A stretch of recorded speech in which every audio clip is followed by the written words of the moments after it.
hit that like button, hit the subscribe button. Oh, g'day. Steve from On the Pole Line. How you going?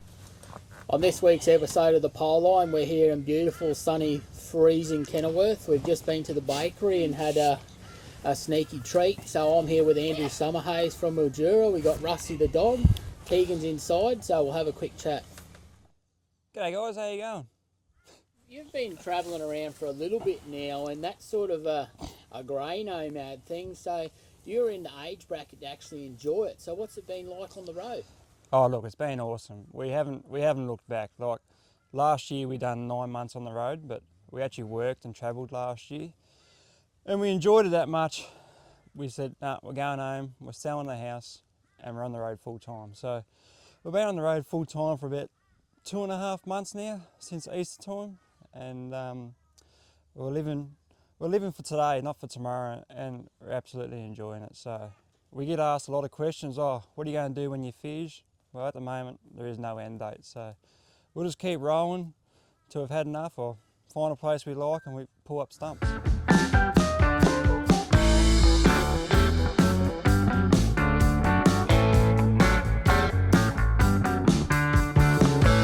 Everyone's got to start. What was your start? Yeah, so righto, so my racing background, like I was saying earlier, from racing enduros and motocross back in the day when I was younger, it got to the stage where I couldn't afford to keep updating my bike every 12 months, keep travelling. So I continued. I went back to working. I didn't have a bike for 10 years, 5 or 10 years, and I was at my mate's house one day, Clint Mayes, and he goes, "Oh, why don't you come and jump on the bike?" So I went and had a swing with him, and ever since then I've been hooked. So I still remember the first day I was on the Sidecar. I was at the winter series, the winter classic series at Mildura. No joke, I had some levers on, they were that heavy. I weighed an extra 20 kilos with the levers. And I'm like, oh geez, she pulls pretty hard down the straight. He goes, "Mate, I'm not even half throttle." I said, holy hell. And ever since then I was hooked. And then I decided to jump on with Wazza. So I haven't looked back since.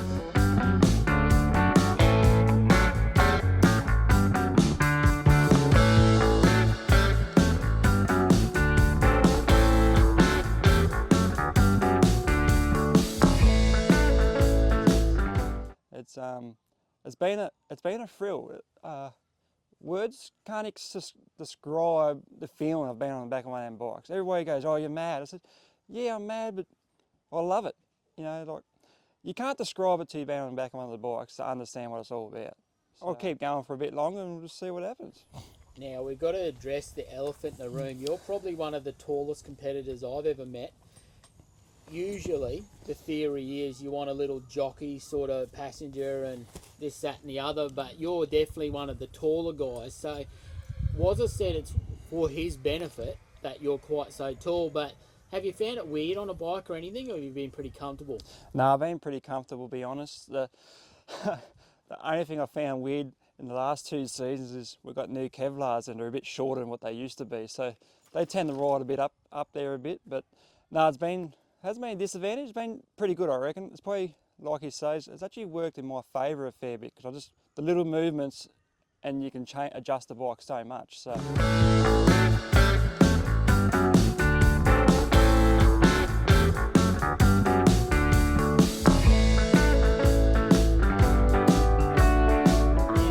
Famous for your gardening at the start. I think Wayne Ornger turned around and called it the moonwalk, but you've actually got one of the sort of more poker face riders to be on with, because I got to see it firsthand at the Aussies this year at Easter, but you're someone who, you do your thing and Wazza's just sitting there studying the whole time. So how do you work together to find the best starting rut? I like to pick the ruts, and then he looks at me, he shakes his head and he goes, "Yep, nah, yep, nah."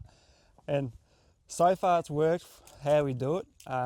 Some of the ones I question, I said, "Mate, that's not a good rut." And we come back in after the race, "I told you that was a shit rut," but he chose them ones. But yeah, it seems to work. He just has a bit of faith in me. Always look for the nice straight, you know, especially when you come outside the gate, you look for the straightest line, and it seems to be working so far. So I'll just keep sticking out how we do it and why we do it. There's a lot of riders that like filling in their ruts. We like digging our ruts out so that it's hard base. So we don't like the initial wheel spin at the start. We might grip straight away.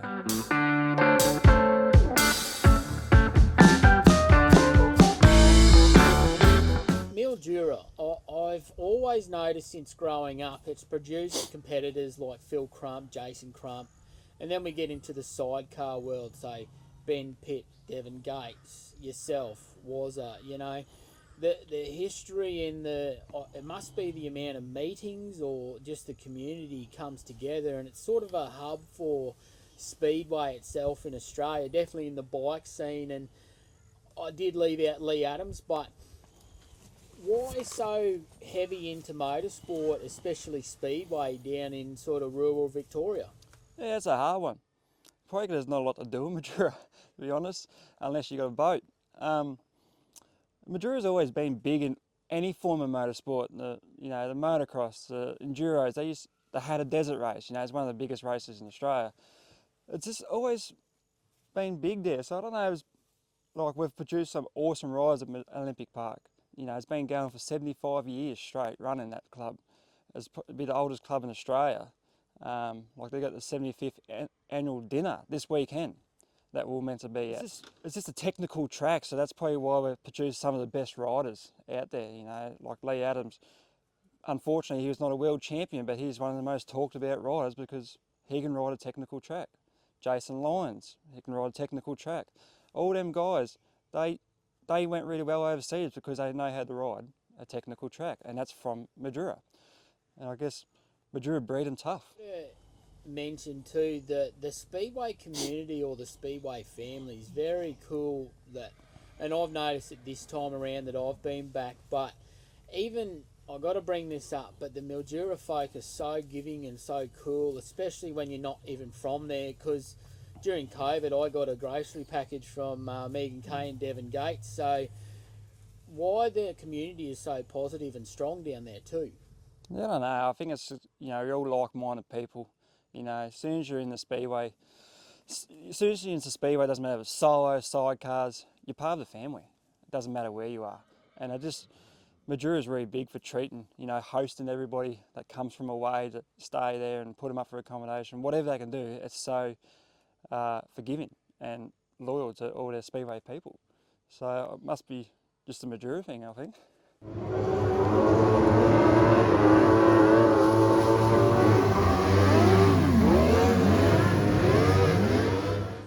What was your first actual race meeting? You said you're on the back and the guy wasn't even really at full throttle. So where were you at your first race meeting? On the sidecars, yeah, it was definitely Mildura, the Winter Series.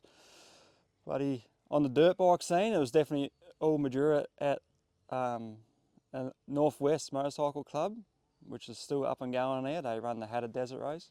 But yeah, definitely the sidecars was Mildura, and it was on a ZX10 fuel-injected petrol. We called it Old Faithful because there was no maintenance on it. Just get it and run it. And that's how we rode. And we still talk about the day. When I talk to Clint Mayes every now and again, you know, we used to do the best wheel stands off the start and hold it always at the corner. We still talk about it. It's just good fun, that old bike.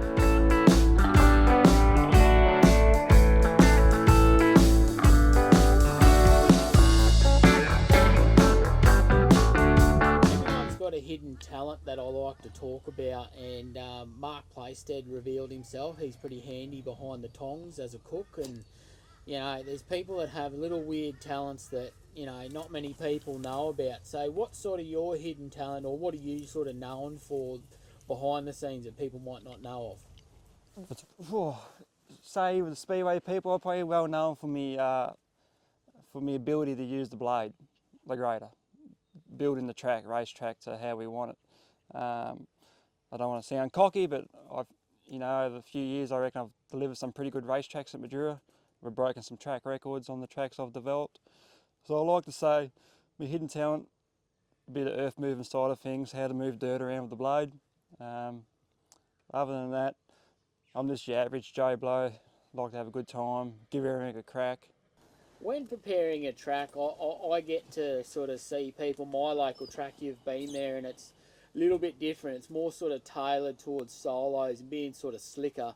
And a guy called Wayne Kennedy, a former solo rider, very good rider, he's the track man there, and Lango gets on and helps as well. And they're very much solo people, but that's all we sort of get in Queensland is much slicker tracks. Whereas sort of I've noticed down at Easter just gone that we had a very, very heavy track down at Gilman, and you got to see a lot of really wide open racing, and it was very cool. But what goes into prepping a track? Is a solo meeting different for you when you're on the excavator and on the earth moving stuff as opposed to a sidecar track?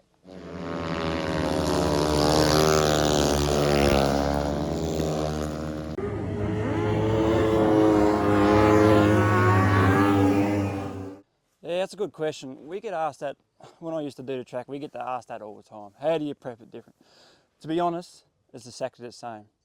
But for a solo track, we used to rip the track and put the track back together the week before. So I gave it the full week of sun to compact. We obviously pump a lot of water in the track through the week just to keep it nice and, you know, get the moisture in underneath so I can soak it up. And then we'll go back to the race meeting the night before, give it a quick blade over, up and down, and it's just good to go for the solos. Sidecars, we normally prep the track that day. We rip it the night before, pump a lot of water in it, leave the track open overnight, and then we'll just go back and close it over, give it a couple rolls, and then give it another grade about 5 o'clock just to tidy it up. So for track preps, they're pretty much the same. It's just there's probably a bit more work in the solos because we're doing it the week before, but we're not pushed for time because we've got a bit of time up our sleeves. So that's the difference of our track back at home. Yeah, I would say they're both the same, just different sort of order, time frame.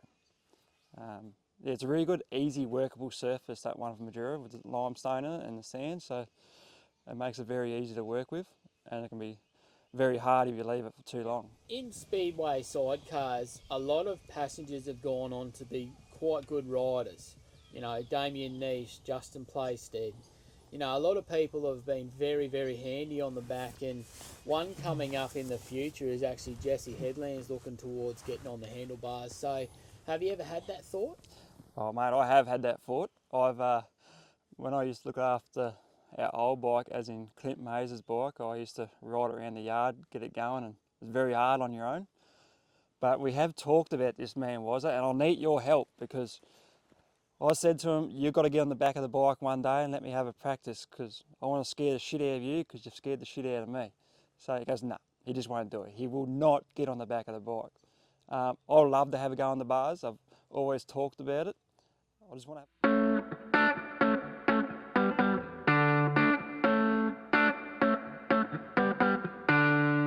have a ride first to see how I feel, and we can go from there. But it's definitely been thought about. So everybody out there, just help me quick. Let's just annoy the shit out of was and say, Andrew's got to have a go on the bars one time. Just one practice, and that is it. 4 laps. That's all I ask for.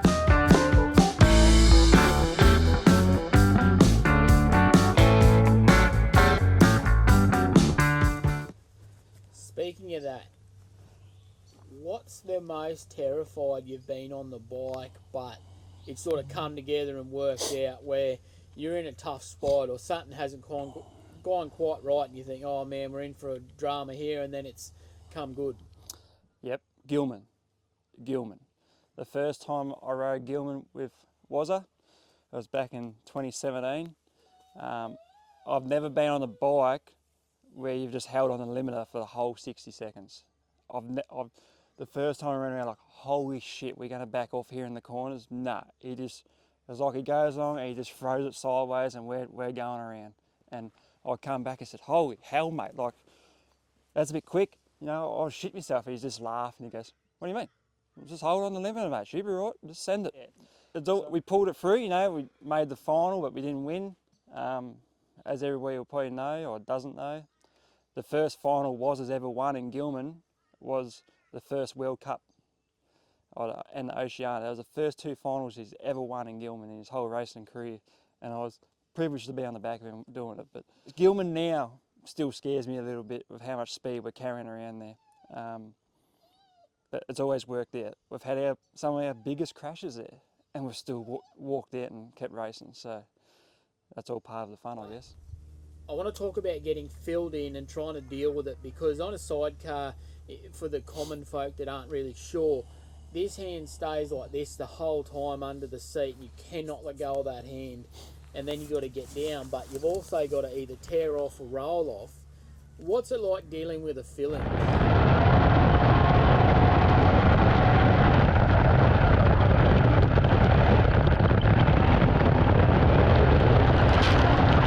Absolutely sucks. Yeah, you're right, you can't take your left hand off, so you know there's some new goggles out there that you can't even flip your tear-offs over. So I flipped mine over so I can pull with my right hand. I tried the roll-offs, hated them, never run them again, because dirt gets underneath them, you pull your whole length, nah, just hate it. So I always run tear-offs. The only issue now with tear-offs, you go to grab one, you grab the whole lot sometimes, and it pisses me off. You just go, shit, righto, they're gone. I always use the right hand. Woz has got these new flash goggles where he just hits a button on the steering wheel and he just doesn't even take his hands off. And I thought about them, I was like, nah, because there's still a roll-off. But say for a normal meeting, I run 2 tear-offs, and I've got a bit of a thing about my tear-offs. Every time I come into the pits, regardless if I use them or not, I throw them out, regardless. And when it comes to a title meeting, like the Vic title, SA title, or the Aussie titles, I run 4 tear-offs. Just purely for, you just want clear vision all the time, but every time I go pull one, I normally pull most of them off 90% of the time. And it annoys me, and I've had scratches from grabbing me goggles like this and cleaning them off, and I just can't see because I've gouged all the lenses. And so I've always carried 4 goggles and 4 spares lenses just for that issue, so it doesn't happen again. What are your thoughts on the movement at the moment? It's kind of cool, I see, because there was a little bit of a sort of a speckling of female competitors back in the day, and now they're starting to become more common. And one of the young up-and-comers from down your way is April Cottrell. She's tough as nails, and she's doing a great job. And Megan Kane's come back into it, and I think Hannah Holmes is doing her thing. So what's it like to see, even overseas, the females starting to get involved and get amongst it? Yeah, it's good. It's fantastic, to be honest. Like, you know, they say the guys have got big balls for being a swinger, but I'll tell you what, them girls, you can't say they got big balls, can you? But you say they must have big stomach because they're jumping on the back. No, it's good. It's really good to see. You know, it means it's not a male-dominant sport, you know. We've raced against some really good riders, like you mentioned a few then, and then you got Tegan Hartwick and Aaron Hartwick back when they were riding. Wow, they were competitive, real competitive. And she didn't care. She could take the hits like a bloke can. So it's good, and it needs to be more of it. It's good to see more females getting involved in the sport. And then you go home on the weekend, oh, I got beaten by a girl on the weekend. You don't want to say that, but sometimes that happens. So I'll tell you a story.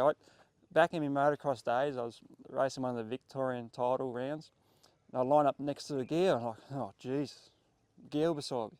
Well, she flogged the whole class and me, and she lapped me. So you don't ever underestimate someone to after, you know. Don't judge a book by its cover. And yeah, it's good to see. We need more of it. Yeah, this is something that I love to hear, because I know some of Waz's little routines, and you know, I know that some other people will have race off and have a spew or a quick wee or something at a meeting because they're nervous. But what are sort of your routines that you do on race day or pre-meeting or even at the meeting?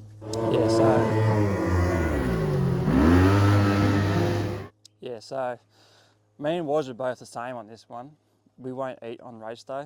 We probably won't eat from, I don't know, 10 o'clock in the morning onwards. We always I'll try to have breakfast in the morning. I'm not a breakfast person on race days. Just, I don't know, nerves start getting you. And the other race ritual, there's not much else, you know. You always have your nervous wee every round. You go to the toilet. It's the most you ever pee in your life, I reckon. You're drinking hard any fluids.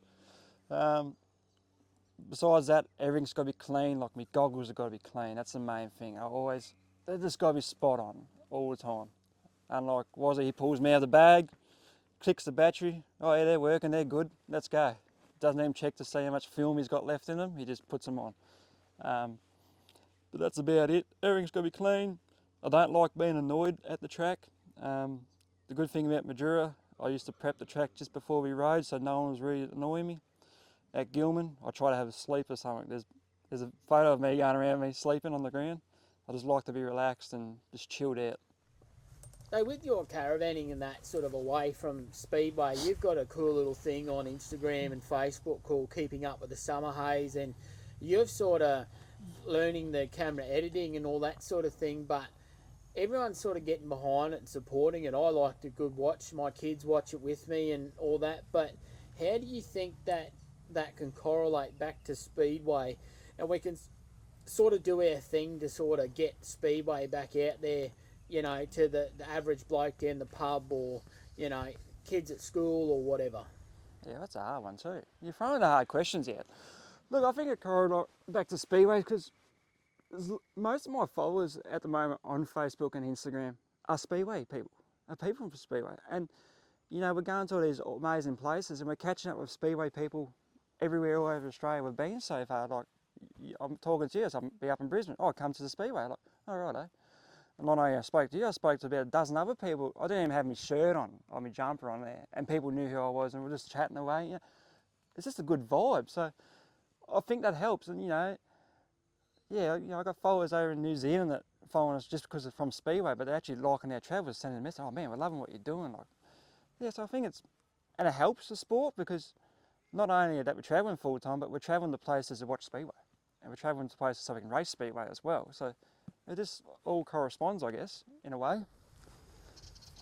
We're sort of spoilt because we're in a world now where, you know, everything's at the palm of your hand on a smartphone, and Yep. you know, one of the people that's sort of mentoring me at the moment was a guy who did it in a massive way back before there was even camera phones, which was David Tapp. But I think you're right, with people are getting behind each other and supporting, but what are some of the ideas that you've sort of got moving forward that could have probably helped the sport, whether it be, you know, different things like we've had the belly pans put on is more of a safety thing, and I know in New Zealand they run a disc over the front wheels to sort of a more of a safety thing. But what are some of the things you've thought of that could improve the sport for the better?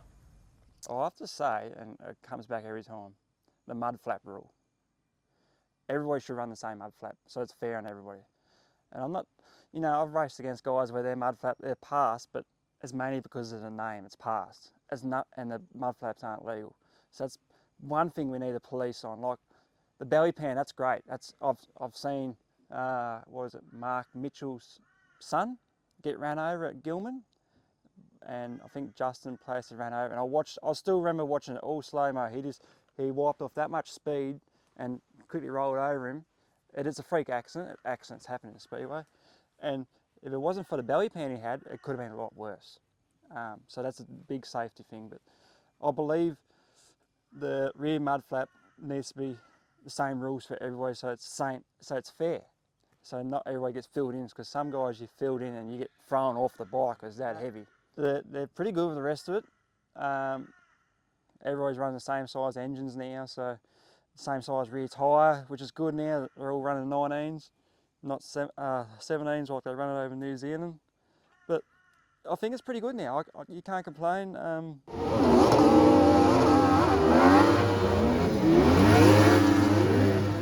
I've got to stitch him up on this, but you've done it too. One of my sponsors and one of my good friends, Brody Cohen, ran over you. I think it was at the Vic title. What was sort of going on in that race? Because I've seen it, I know the story, but what was going on before and after? And I heavily doubt you weren't smiling. Well, you know, we were going pretty good that night. With points wise, we won every heat. Brody, I don't know, he's an asshole in a good way, you could say. I love you, Brody, but you're an asshole. He always gets us out of the gate, always. No matter where we race, Brody, he always gets us on the gate.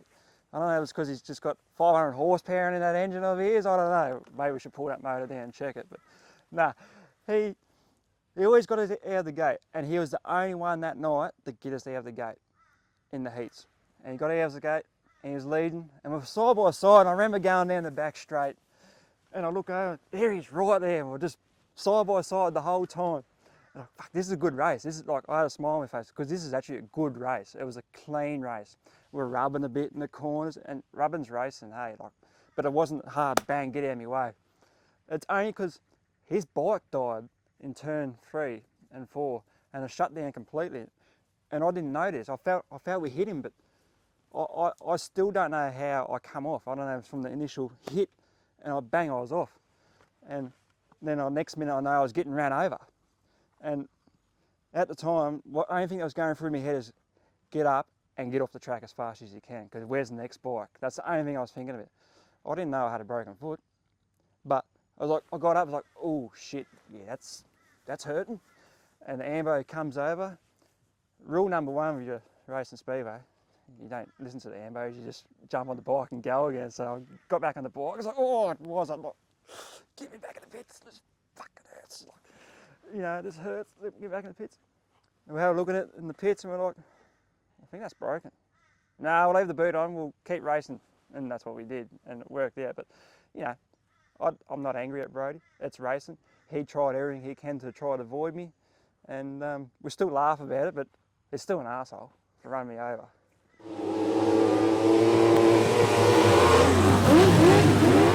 Suppose we're sort of winding down, and we've talked about this. Waz's got quite a good following, and so do you. And the name sort of escaped me a little bit, but I know there's sort of an older couple that sort of hang out in the pits with you guys. But now's your chance to sort of thank the people that you'd like to. So who are some of the people you'd like to thank? So those people you see in the pits with us, that's Marg and Ray Tegart. You know, Marg's, their background's racing all their life. You know, Rowan's Tegart's a multiple dirt track champion over his racing career, so they've always been involved in the racing. They've been helping Wazza out for a number of years before I started. And to be honest, we're not a team without them. They do absolutely everything. You know, Marg's there in the pits talking positive to us. Don't worry about it, boys, we'll get them next time, you know. You cannot do it without your team. So they're one group of people I want to thank. Trevor Monson, you know, he carts the bike everywhere for us. Mick's Bulk Wood, that's where our bike stored or lived or whatever we need, we've got the facility there to use. Mick's been supporting Wazza since day dot. Gary and Judy Doyle, which is my parents, they've been helping us out. KPR Paint and Panel for doing our paintwork, they've been on board for a long time and they've been awesome.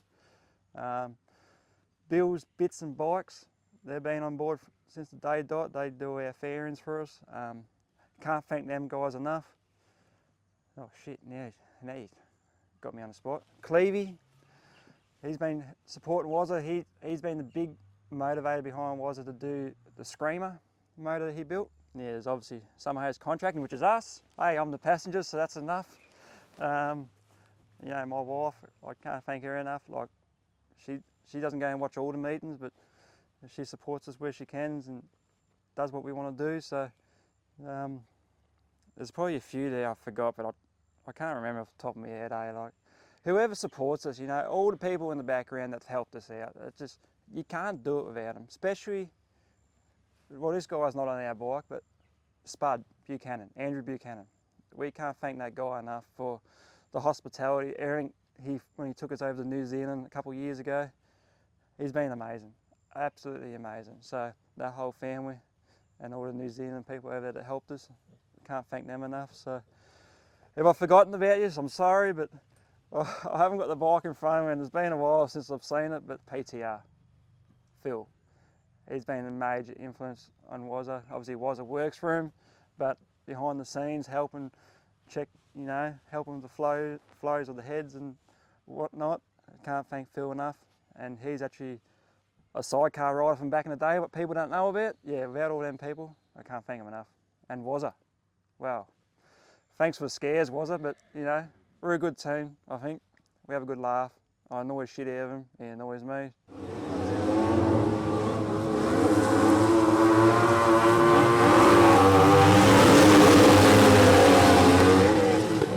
Well, it's Saturday morning, mate, and I think there's another trip coming back to the bakery. So thanks for being on the pole line, and I just can't thank you enough for finally catching up with me. I think this is our third attempt or something at it with me getting COVID and whatever. So thanks for being on the pole line.